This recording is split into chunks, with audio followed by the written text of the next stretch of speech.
This video is on the greatest integer function and piecewise graphing. We're going to talk about the greatest integer function first. F of x is the greatest integer less than or equal to x. That's the greatest integer function. So int of x, or you may see it as this, where it kind of looks like an absolute value, but then it has little bottoms on both of the things.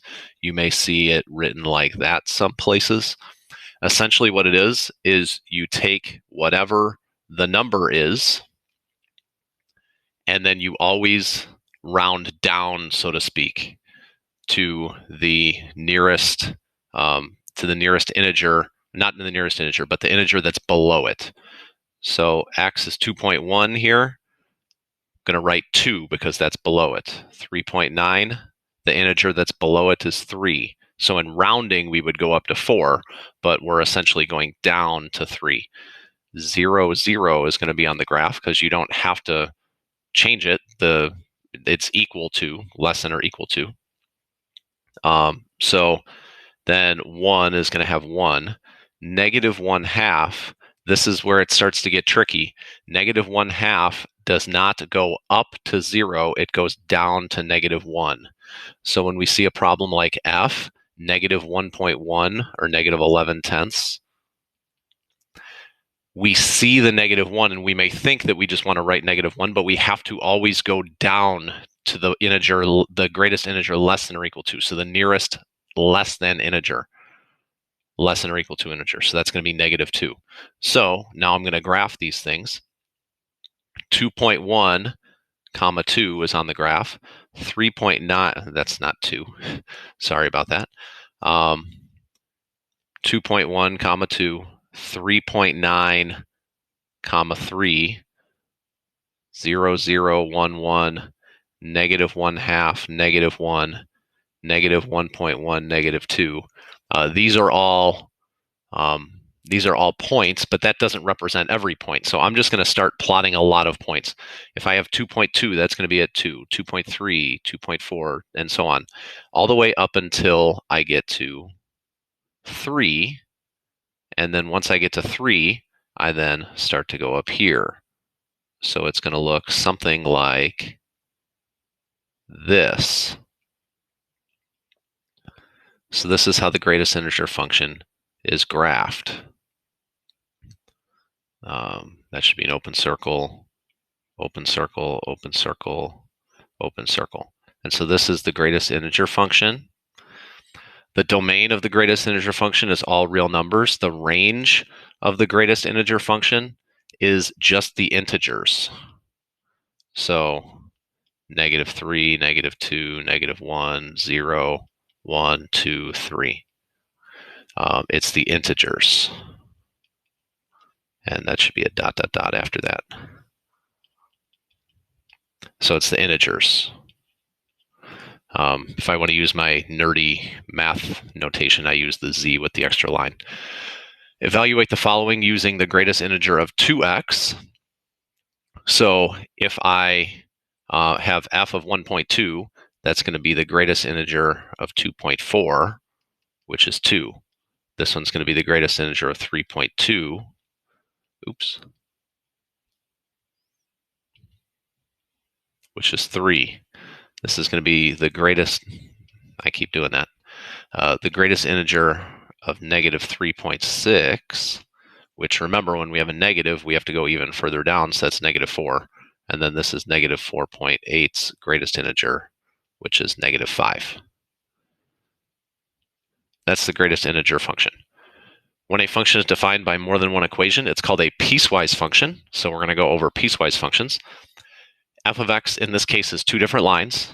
It is x plus 1 when x is less than or equal to 0. So when it's less than or equal to 0, it looks like this. And it's negative x when we are greater than 0. So I'll graph that in a different color.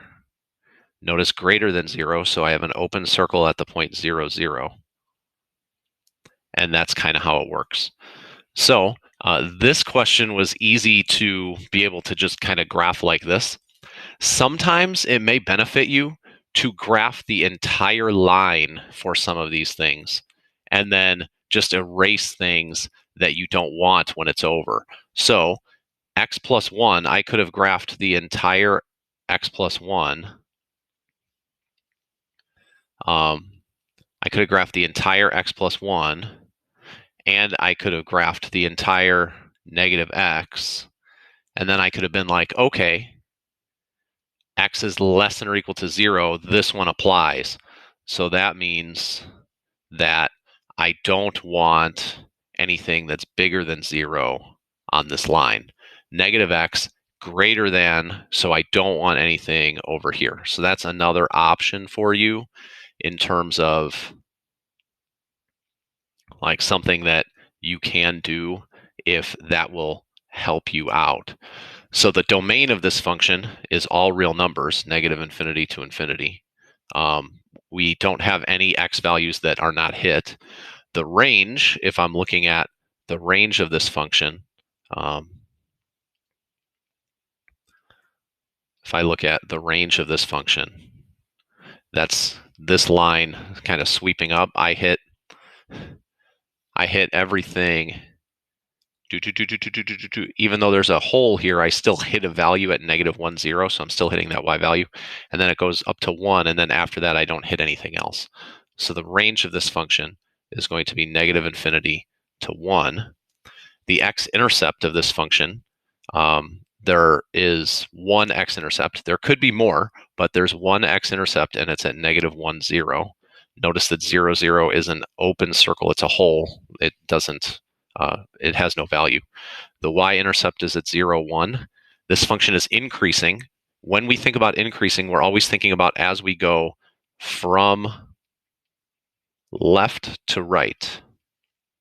So if I'm going left to right, my function is increasing on the red. So that means it's increasing from negative infinity to 0. And we will never put brackets for increasing and decreasing, because even though this is a closed circle, like it's not really increasing at that point. It stops at that point and then starts over. So we're always going to put parentheses here. And then this is decreasing from 0 to infinity. Problem 2, x squared. So I'm just going to graph the whole thing, y equals x squared, and then I'll erase what I don't want after that. So y equals x squared looks something like this. Doing this on a tablet where you're not actually looking at the screen is a little harder than it looks. So it looks something like that, but I'm only going to do negative 2 to 0. So I don't need anything past negative 2, 4, and I don't need the entire right side of the graph. And then y equals 1/2 x plus 2. I'm only going to graph what I need out of this. So 1/2 x plus 2 up 1 over 2, and I don't need to go any further. Now I do need an open circle here because it is an open circle. It's non-inclusive, and I also should have an open circle at 0 for my parabola because it's not inclusive there. So I now kind of have an understanding of what I need. Domain, it looks like if I was sweeping my domain and I'm going across here, it looks like I start hitting things at negative 2. At 0, I still do hit something on the purple line, and then I go to 2, but it doesn't hit anything. So my domain in this problem is negative 2 to 2. The range in this problem goes from 0, not inclusive, all the way up to 4, and there are no gaps in that. So 0 to 4. The x-intercept, there is none. This is a hole. The y-intercept, there is one at 0, 2. Increasing interval, remember, as we're going from left to right is what it is for increasing. That's 0 to 2. And decreasing left to right, I'm going down on the black curve. So that's negative 2 to 0. Problem 3 on piecewise. Write a piecewise function that represents the following graph. So I have 3 parts to this. So g of x is an absolute value graph that has a vertex of -3, -5, and it looks like the increase rate is 1. So I'm going to say absolute value of x plus 3 minus 5. That looks like it goes from x equals -6 all the way to -2, and the -2 is included. Then I have this line. I can use point slope, but since it crosses the x-axis, it's probably, or the y-axis, it's probably easier to use slope-intercept form. So my slope is 2. So that would be 2x minus 3, and that goes from -2 to x all the way up to 1. So those are my x values that do that. And then this red curve over here looks like a parabola with the vertex at 1, 2, and like a slope, quote unquote, a value, I guess, of -1. So it's -1 times x minus 1 squared plus 2, and that looks like it goes from 1 to 3. So the domain of this function is -6, not inclusive, to 3 inclusive. The range of this function is from -7, not inclusive, all the way up to 2 inclusive, and there are no gaps in my range or my domain. So if I like swept across with that line, I would see that I had no gaps. Even though there's a hole here, notice there is a y value that meets it at that criteria. Same thing, the hole here, there is a y value that works with it. There is an x-intercept at, well, I have to actually find this x-intercept. So I substitute 0 in for g of x. So 0 equals negative x minus 1 squared plus 2. So I subtract 2 and divide by -1 and take a square root. I get square root of 2 equals x minus 1, so plus or minus. So I would get 1 plus or minus the square root of 2 equals x. That would be how I solve this in algebra.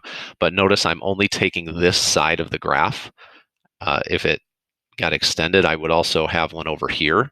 But because it didn't get extended, I only have the right side of the graph. I'm only looking at this one, which means it's at 1 plus the square root of 2. That's my only x-intercept in this graph. The y-intercept is at -3. I'm increasing from -3 to -2. And from -2 to 1. And that's it. And then I'm decreasing from -6 to -3 and 1 to 3. So remember, that's from left to right. Piecewise function for number 4. The vertex of this one is at -3, -2, and it looks like my a value of the parabola is 1. So x plus 3 squared minus 2, and that's from -4 to 1.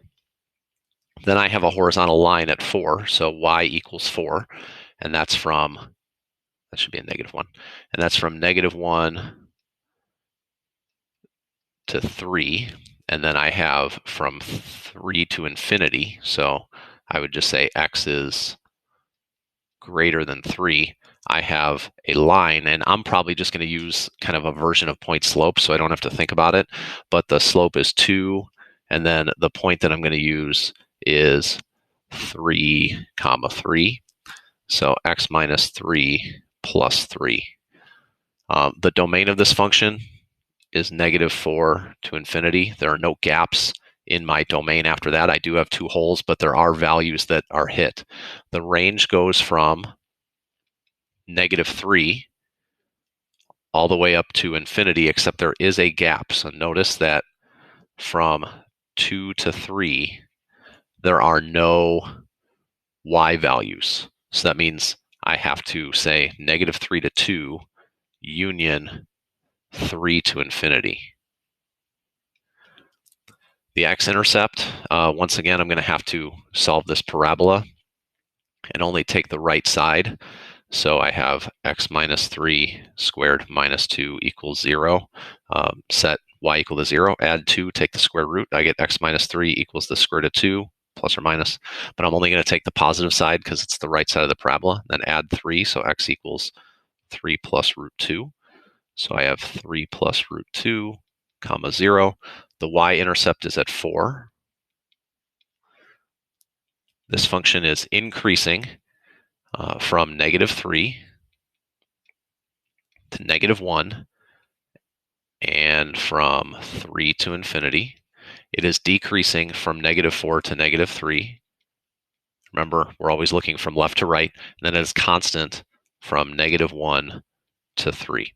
One other thing you should note is that whatever is in your domain, there should be something either increasing, decreasing, or constant for all values in your domain unless there's some sort of jump. So, for example, negative 1's in my domain.